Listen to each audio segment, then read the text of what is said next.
Mereka sudah melamar pekerjaan di beberapa tempat tapi nggak pernah dipanggil karena mereka nggak bisa dengar. Jadi itulah yang menggerakkan saya, akhirnya saya coba bikin Precious One. Sebenarnya ya buat pegang-pegang gitu kan, emang kan ini sedikit lemah gitu kan, cuma masih ada tenaga sih buat pegang-pegang gitu. Produk disabilitas pasti nggak bagus, nggak rapi, jelek gitu ya. Terus kalau makanan pasti nggak enak, nggak bersih gitu. Itu stigma-stigma yang menurut saya wajar ada di tengah masyarakat.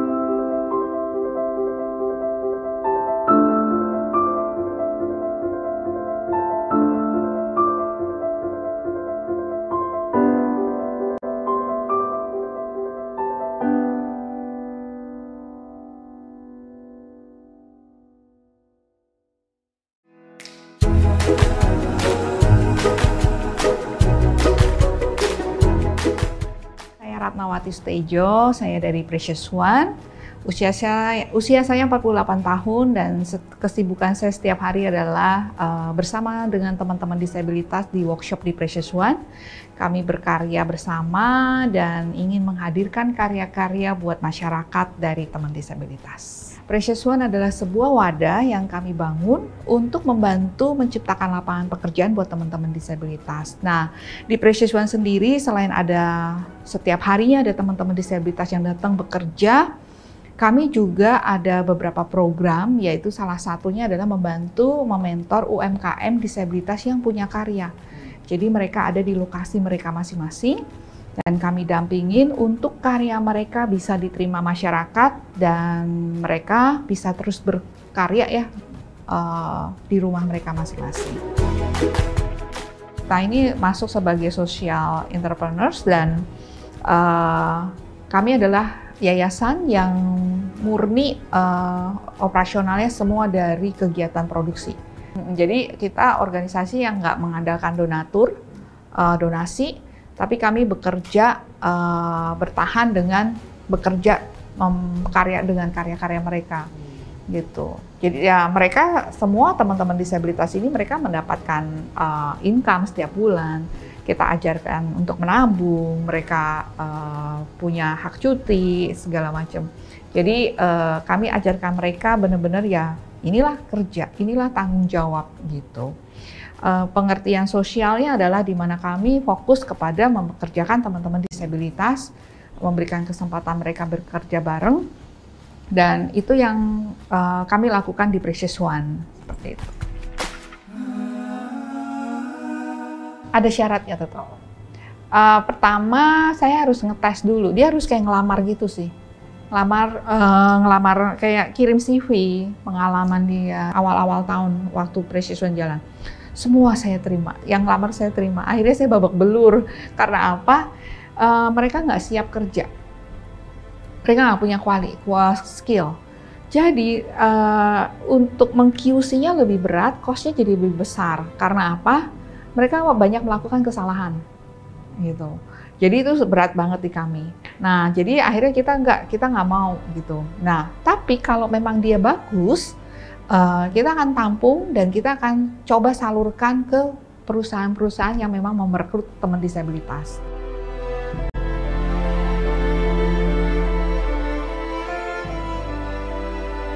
Precious One sendiri lahir tahun 2004 dan yang melatar belakangi kenapa lahir karena waktu itu saya sibuk bekerja, terus Tuhan izinkan saya sakit dan disitulah awal mula saya berpikir bagaimana dengan teman disabilitas yang sebenarnya ya. Waktu itu saya sakit, saya masih bisa menggerakkan anggota tubuh saya, tapi saya nggak bisa punya kekuatan.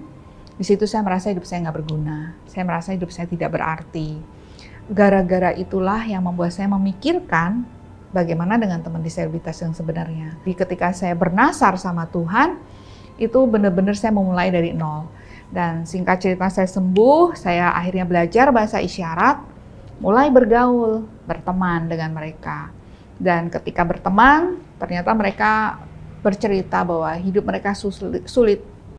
Mereka kepengen bekerja, mereka kepingin punya penghasilan, mereka sudah melamar pekerjaan di beberapa tempat tapi nggak pernah dipanggil karena mereka nggak bisa dengar.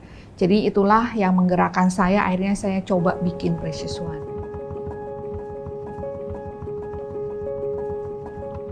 Dimulai dari satu orang, kemudian teman ini ngajak temannya lagi karena dia merasa bahwa wah ternyata aku bisa loh bergabung di sini gitu ya. Jadi dia ngajak temannya juga yang sesama tuli gitu. Terus akhirnya bertambah sampai sekarang. Jadi pertama kali saya ketemu teman tuli dan bergaul sama mereka, memang betul mereka punya perasaan bahwa aku lebih baik nggak bergaul sama non-disabilitas. Karena mereka sering mengalami pembulian dan mereka sering mengalami rasa tidak diterima dan bahkan mungkin diejek ya karena cara komunikasi mereka. Jadi kenapa akhirnya teman tuli itu bisa bergabung di Precious One? Karena dia melihat, oh ternyata Ratna ini bisa komunikasi sama dia. Ternyata ini Ratna ini meskipun non-disabilitas, dia bisa berbahasa isyarat gitu. Jadi dia merasa nyaman. Dan kita juga mulai mengajak teman yang disabilitas fisik dan juga intelektual.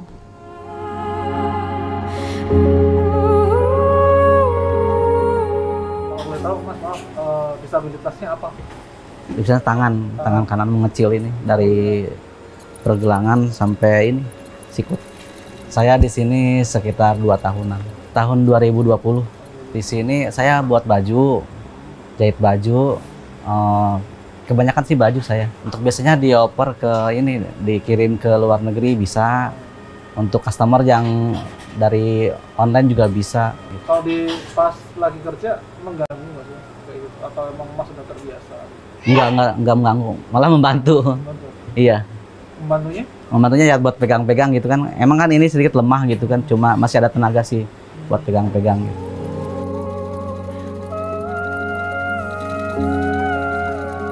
Ya, jadi sebenarnya saya percaya sih setiap orang itu punya kemampuan tuh skillnya bisa dikembangkan ya. Jadi meskipun dia nggak bisa, kalau di workshop ini ada yang cuman kelas 2 SD gitu ya. Secara akademik nggak ningkat gitu ya. Skillnya tapi kita ajar dari yang nggak bisa ngejahit sampai akhirnya bisa. Dan semuanya itu dimulai dari apa? Rutinitas yang selalu dia kerjakan dan kesempatan yang kita berikan. Jadi itu yang membuat akhirnya dia terlatih gitu ya.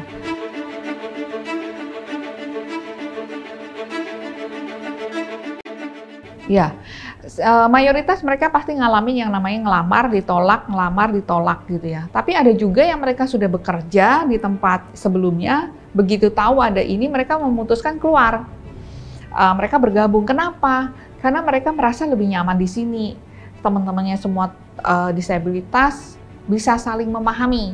Kita kepengen menyampaikan ke masyarakat bahwa pertama, ketika setiap pribadi teman disabilitas khususnya diberi kesempatan, mereka ternyata bisa berkarya dan menghasilkan. Yang kedua adalah produk mereka tuh nggak kalah kok dengan teman-teman produk dari non-disabilitas gitu. Jadi yang terlibat di Precious One itu dari berbagai kondisi teman disabilitas. Jadi kalau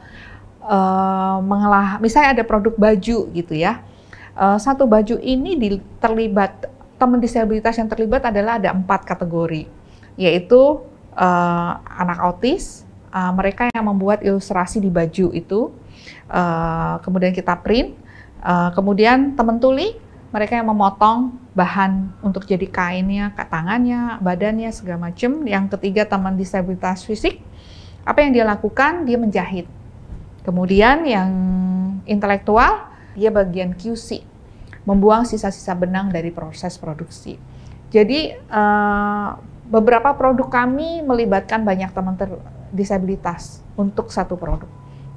Ada juga produk yang memang dibuat oleh 1 orang, ada juga yang 2 orang disabilitas yang terlibat gitu.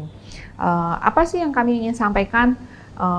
Kami ingin menyuarakan bahwa di setiap produk kami, di setiap produk Precious One ada semangat juang yang nggak pernah berhenti untuk kami terus berkarya, dan kami harapkan masyarakat atau siapapun Anda yang memakai produk dari teman-teman disabilitas ataupun produk di Precious One, kalian juga mendapat semangat yang sama, semangat untuk terus berjuang dan tidak menyerah.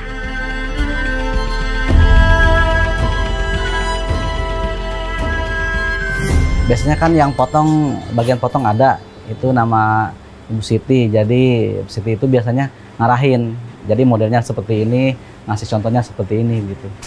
Kalau pas lagi urgent, pernah itu saya buat baju 8 baju, tapi yang model biasa aja gitu, blus biasa. Susah nggak sih Mas? Kalau yang biasa kan agak, kalau diterangin sedikit udah kita ngerti, tapi yang lebih sulit itu kadang yang ini, yang kayak banyak ininya, banyak pola modelnya gitu, Mas.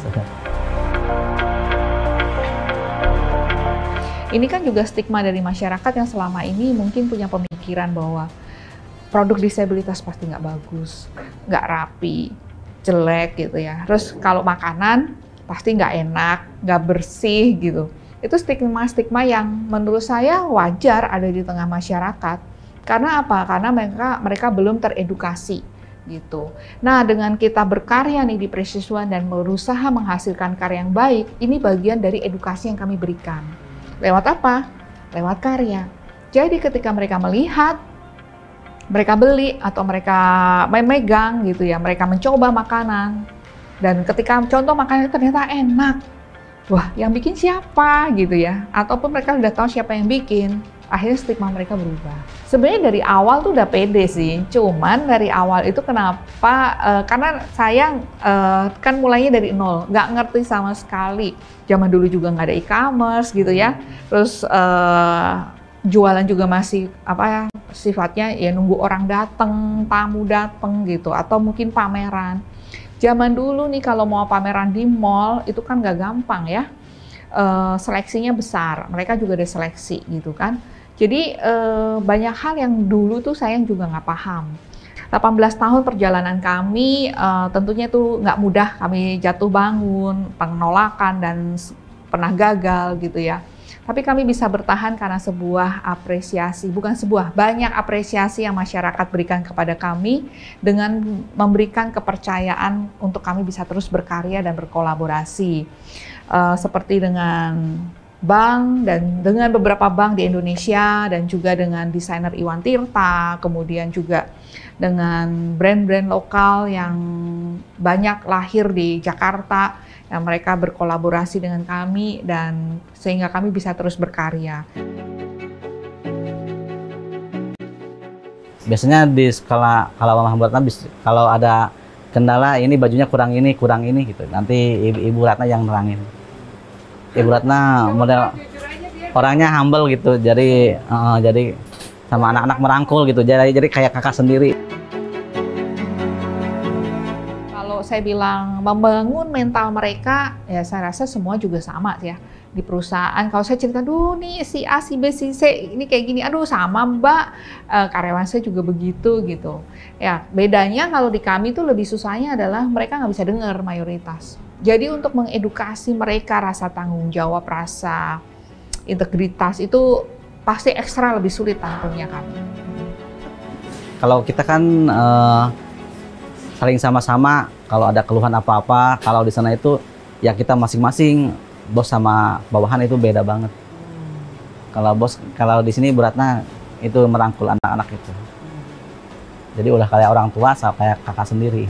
Enaknya di sini mungkin saya itu karena dekat, terus juga di sini teman-teman juga saling mensupport gitu, maksudnya saling sama-sama, nggak masing-masing. Kalau ada misalkan ada jahitan banyak, jadi kita saling bantu.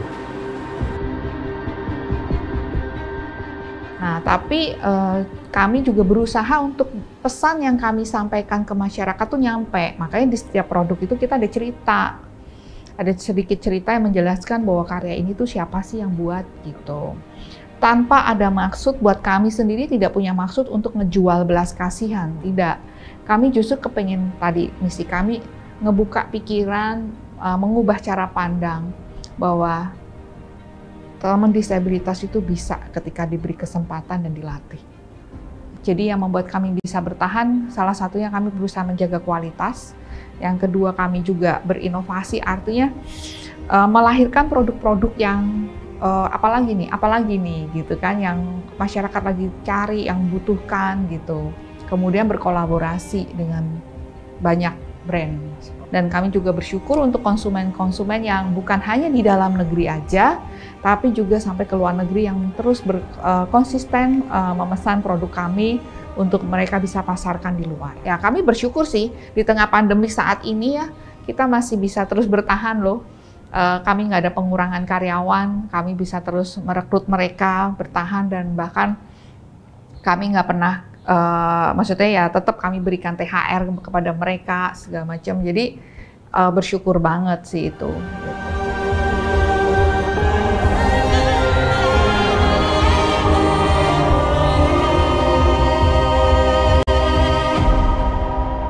Banyak sih ada yang bertanya ke saya ya, dia bilang bahwa ibu pernah nggak sih mau nyerah, ibu pernah nggak sih mau mundur gitu. Kalau di pertanyaan itu saya bilang saya nggak pernah mau mundur. Kalau secara manusia capek iya gitu ya, fisik gitu ya.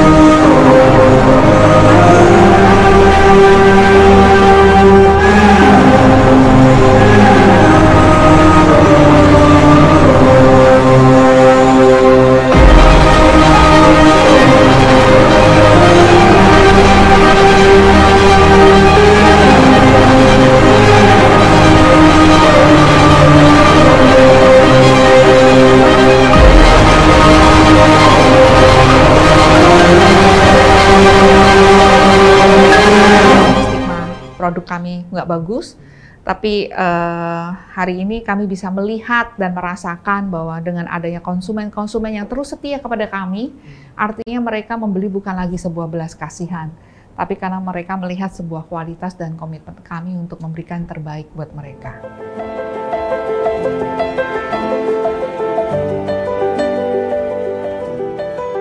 Artinya kalau misalnya ada orang membeli satu produk itu, artinya apa?